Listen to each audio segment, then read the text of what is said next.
Ngayong hapon, lumabas na yung result ng autopsy and based doon sa autopsy report, ang cause of death niya is yung hemorrhagic shock and stab wounds to the chest and back. So kung ah, nakita natin doon na meron siyang tatlong tama sa katawan, tatlong sugat, isa sa chest, isa sa tagiliran, and meron sa likod. So yun yung naging cause ng pagkamatay na. And as of now, meron na tayong mga nakuhanan ng sworn statement.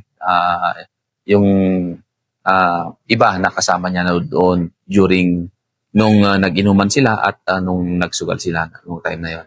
So, and ongoing pa rin yung ating kinakandak na investigation para ma-establish natin yung motibo sa pagpatay sa kanya noong araw, noong February 16, 2026. Actually, base sa kinandak natin na investigation, lumalabas na meron siyang nawawalang pera. Kasi kung makikita natin or mapapansin nyo doon sa picture niya, is nakalabas yung isang packet niya. Yung packet ng bulsa niya is nakalabas yon. So, may possibility yon na yun nga, kinuha yung laman nun at sumama yung packet niya palabas. So, yun yung isang tinitingnan din natin na dahilan. Kaya patuloy pa rin yung ating kinakandak na investigation at paghahanap ng mga witnesses para ma-establish natin kung ano ba talaga ang nangyari during that time.